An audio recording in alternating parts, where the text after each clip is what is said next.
ওই জান্নাত পাবে তারা যারা দুনিয়াতে আল্লাহকে খুশি করেছে, আর আমার আল্লাহ তাদের প্রতি সন্তুষ্ট হয়েছে। আল্লাহ তারা কারা, তাদের পরিচয় কি? আমার আল্লাহ বলে, বান্দা যালিকা লিমান খাশিয়া রাব্বা, যারা আমি আল্লাহকে সবচাইতে বেশি ভয় করে তারাই ওই জান্নাতের মধ্যে থাকবে। আল্লাহ বুঝতে পারলাম কারা ওই জান্নাতের মধ্যে থাকবে, তাদের পরিচয় আপনি আমাদেরকে দেন না। আল্লাহর খাস বুজুর্গ বান্দা তিনি ডাক দিয়ে কয়, জগতের মানুষ, আমি আমার এলাকার যত মানুষ গরিব আছে, এলাকার যত মানুষ দুস্থ আছে, যারা টাকা নাই পয়সা নাই খাবার খাইতে পারে না, আমি প্রত্যেক দিন সকাল হইলে, প্রত্যেক দিন সন্ধ্যা হইলে প্রত্যেক বাড়ি বাড়ি ঘুরে ঘুরে বেড়াই। আমি গুইরা গুইরা ওই বাড়ির মধ্যে মানুষের খাবারের কোনো সমস্যা আছে কিনা, মানুষের কোনো অভাব আছে কিনা, কোনো মানুষ দুঃখে কষ্টে আছে কিনা আমি দেখে দেখে বেড়াই। কিন্তু আমি হঠাৎ করে একদিন জোহরের নামাজ আদায় করে আমি আমার মসজিদের সামনে থেকে রাস্তা ধরে ধরে হাঁটতেছিলাম। এমন টাইমে একটা ছেলে হাতের মধ্যে একটা নামাজের মুসল্লা যায় নামাজ লইয়া আমার সামনে আইসা ডাক দিয়া কয়, আসো উনি এলাকার কোনো মানুষ, আমার কাছ থেকে নামাজের মুসল্লাটা কিনবা। আমি চিন্তা করতে লাগলাম, কে এমন অভাবী যার কাছে কোনো টাকা নাই নামাজের মুসল্লা বিক্রি করে দিবে, নামাজের মুসল্লা বিক্রি করে তার আহার জোগাড় দেওয়া লাগবে। আমি তাড়াতাড়ি দৌড়াইয়া তার সামনে চলে গেলাম। কে রে এমন মুসল্লি, এমন মানুষ, এমন ইনসান নামাজের মুসল্লা বিক্রি করতে রাজি হয়ে গেছো? আরে এত অভাবে পড়লে তো নামাজের মুসল্লা বিক্রি করে খাওয়া লাগবে না, আয় আয় আয় আমার কাছে আয়, আমি তোর নামাজের মুসল্লাটা ক্রয় করব। ডাক দিয়া কয়, বাবা তোমার নামাজের মুসল্লাটার দাম কত? তিনি বলেন, আমার নামাজের মুসল্লাটা আপনি যেই দাম নির্ধারণ করে দিবেন আমি আপনাকে সেই দাম দিয়ে দিব। বলে, আপনার নামাজের মুসল্লাটার জন্য আমি আপনাকে 30 দিরহাম দিব। আর 30 দিরহাম দিবেন? আমি তো মনে করেছিলাম 3 দিরহামও পাবো না, আপনি আমার 30 দিরহাম দিবেন। না, আমার নামাজের মুসল্লাটা আমি আপনাকে দিয়ে দিলাম, আপনি আমার জন্য কাজ করে দোয়া করবেন। উনি বলে, আমার নিয়ত হলো আমি 30 দিরহামের মাধ্যমে তার সহযোগিতা করব। অনেক গরিব মানুষ ব্যবসা করে, তার 5 টাকার জিনিসটা 10 টাকা দিয়ে কিনলে গুনাহ হবে না, তার 2 টাকার জিনিসটা 4 টাকা দিয়ে কিনলে গুনাহ হবে না। একটাই মাত্র কারণ হলো ওই মানুষটার কাছ থেকে 2 টাকা বাড়ায়া তার মালটা কিনা, আমরা তার সহযোগিতা করব। ঠিক না মাইকলা ভাই? আল্লাহর রাস্তায় এখানে কোনো কথা নাই, আপনি আইসে কথা বলছেন, এখানে আপনার একজন আরেকজনকে ইশারা দিচ্ছেন। আল্লাহর রাস্তায় যদি এভাবে কথা নড়চড় হয় আমার কথা বলতে কষ্ট হবে। হ্যাঁ, ঠিক যেন থাকে। উনি বলেন, আমি তাকে সহযোগিতা করতে লাগলাম। আমি যখন তার সহযোগিতা করতে লাগলাম তখন সে 30 দিরহাম আমারে দিয়া আমার কাছ থেকে চলে গেলেন।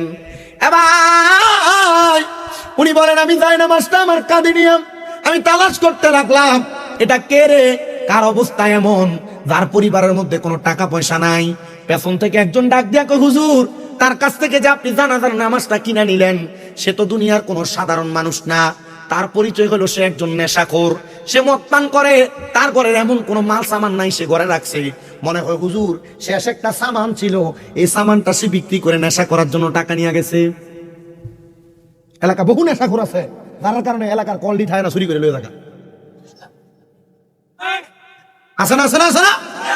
এলাকার বহু নেশাখোর আছে, যার কারণে রাস্তাঘাটে ঘরের উঠানের ভিতরে কিছু রয়ে দিয়ে রাখা যায় না, চুরি করে লয়ে থাকা।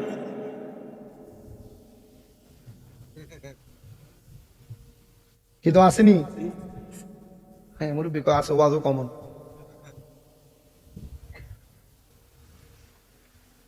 আমি আপনাদেরকে যে কথাটা বলতেছিলাম আমি একটু মনোযোগ দিবেন। হুজুরকে ডাক দিয়ে বলে, হুজুর সে একজন নেশাখোর মানুষ, সে আপনার কাছে এই টাকাটা দিয়ে নিয়া সে নেশা দ্রব্য কিনা সে আহার করবে। হুজুর বলে, এটা কি বলেন? তাহলে আমি তার নেশার কাজে সহযোগিতা করার কারণে আমিও আসামি। আল্লাহর নবী বলেন, 3 সময় 3টা ব্যক্তির ঈমান থাকে না। 1 নাম্বার, কোনো মানুষ যখন নেশা করে, নেশা করার সময় তার ঈমান থাকে না।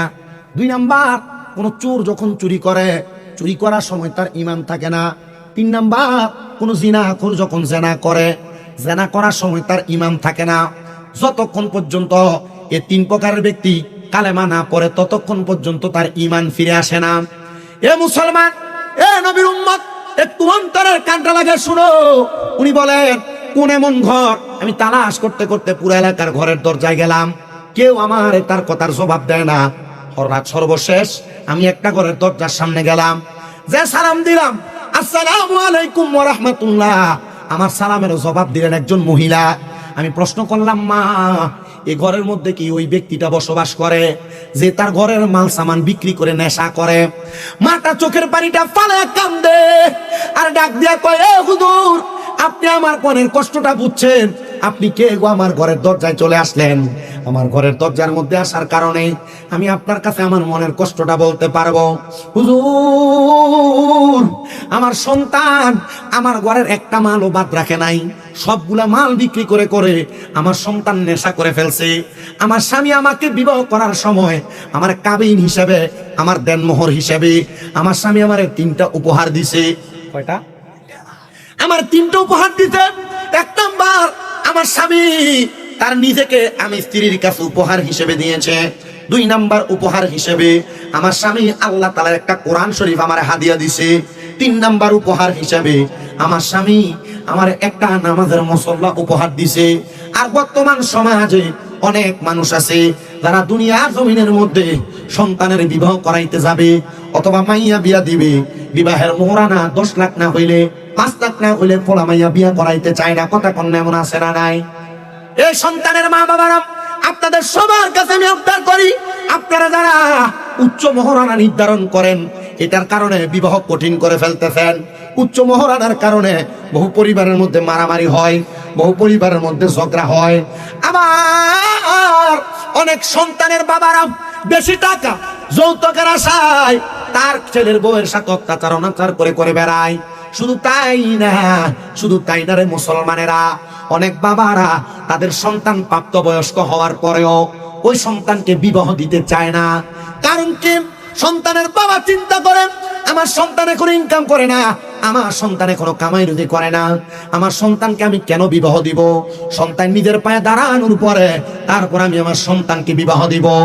না না না, এ মুরব্বী সমাজ, এ যুব সমাজ, এ পর্দার অন্তরালের মা বোনেরা, আপনাদের পরিবারের কোনো সন্তান যদি প্রাপ্তবয়স্ক হয়, যদি দেখেন এই সন্তানটা মোরগ ডিম পাড়ার সময় বাচ্চা দেওয়ার জন্য মোরগ যেমন ভাবে উমরা কাটে বলে উমরা, এমন ভাবে সন্তানটা ছটফট করে, অন্য এলাকার কন্যাদের সাথে মেয়েদের সাথে অবৈধ সম্পর্কে লিপ্ত হয়ে যায়, মোবাইলের মাধ্যমে, ফেসবুক, সোশ্যাল মিডিয়ার মাধ্যমে একটা যুবক যুবতীর প্রেমের সম্পর্ক হয়ে যায়। কোনো বাবা মা তার সন্তান প্রাপ্তবয়স্ক হওয়ার পরে যদি তার সন্তানকে বিবাহ না দেয়, আর তার সন্তান যদি কোনো জেনা করে, তার সন্তান যদি কোনো অন্য কন্যার সাথে প্রেমের সম্পর্ক লাগায়, মনে রাখতে হবে ওই সন্তান তার যৌবনের তাড়নায় যত গুনার কাম করবে, ওই গুনার বদ গুনাগুলা তার মা বাবার আমলনামার মধ্যে দেওয়া হবে। এই জন্য আপনার সন্তান যদি প্রাপ্তবয়স্ক হয়, আপনারা আপনাদের সন্তানদেরকে বিবাহ করা দিবেন। আর আপনাদের সন্তান যদি কন্যা সন্তান হয়, বিবাহ করানোর সময় মোহরানাটা একটু কমায়া ধরবেন। মোহরানা যদি কমায়া ধরতে পারেন তাহলে তার পারিবারিক শান্তি আসবে। কিন্তু না না না, মা বাবার ইচ্ছা হলো মায়াটার বিয়ে দেওয়ার পরে যদি কোনো রকম সারাসারি হয়ে যায়, তাহলে এই মোহরানাটা দিয়ে মায়াটা তার ভবিষ্যৎ গড়তে পারবো। আপনার নিয়তের মধ্যে গলত নিয়ত যদি আপনার পাশে থাকে, তাহলে আপনি কোনোদিন আপনার কন্যা সন্তানের সংসারে শান্তি ফিরে আনতে পারবেন না। মুসলমান ইমানদার,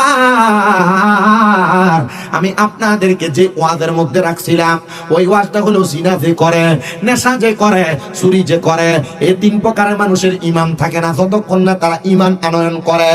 এ নবীর উম্মতের দল, আল্লাহর ডাক দেয়া কয়, মা আপনার স্বামী বুঝি আপনার 3টা জিনিস উপহার দিছে। 1 নাম্বার, স্বামী আপনার কাছে নিজেকে বিলিয়া দিছে। 2 নাম্বার, আপনার স্বামী আপনার একটা কোরআন শরীফ দিছে। 3 নাম্বার, আপনার স্বামী আপনার একটা নামাজের মুসল্লা দিছে। মহিলা কই, হুজুর আমি যোহরের নামাজ আদায় করার জন্য ঘরে প্রবেশ করেছি, আইসা দেখি গো আমার সন্তান আমার নামাজের মুসল্লাটা কোথায় যেন নিয়ে গেছে। আমার স্বামী ইন্তেকাল করেছে, আমার শেষ সম্বল কোনো কিছু নাই, শুধু নামাজের মুসল্লাটা এবং কোরআন শরীফটা আমার কাছে আছে। হুজুর আপনি একটু দোয়া করেন না, আমার সন্তান যেন নামাজের মুসল্লাটা না বিক্রি কইরা আমার কাছে ফিরে দেয়। হুজুর সাথে সাথে নামাজের মুসল্লাটা ওই মহিলাটার ঘরের আড়ালের মধ্যে প্রদান করলেন। মা দেখেন তো, এটাই নাকি আপনার নামাজের মুসল্লা? মহিলা ডাক দিয়া কই, হুজুর গো এটাই আমার নামাজের মুসল্লা। মহিলা ডাক দিয়া কই, হুজুর আমার সন্তান যে নেশা করে, আমার কাছে বড় ভয় লাগে, আমার কাছে বড় ডর লাগে, না জানি এই সন্তানের কারণে আমি বাপ মাও জান্নাহার জাহান্নামে জ্বলার আগে।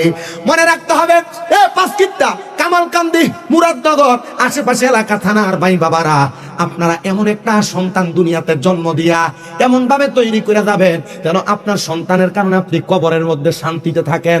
মনে রাখতে হবে, সন্তানের অপকর্মের কারণে মা বাবা কবরের আযাবের শিকার হয়। সন্তানের অপকর্মের কারণে মা বাবা কবরে আযাবের শিকার হয়। আবার কোন সন্তানের নেক আমলের কারণে তার মা বাবা কবরে নাজাত প্রাপ্ত হয়। আজকে যারাই মাহফিল সাজাইছেন, টাকা দিছেন, প্যান্ডেল দিছেন, মাইক দিছেন, টাকা পয়সা দিয়ে সহযোগিতা করছেন, আজকে আপনাদের মা বাবা কবরে বড় প্রশান্তি অনুভব করছে যে আমার সন্তান আমাদেরকে কবরে ভালো রাখার জন্য একটা বেহেশতের বাগান সাজাইছে।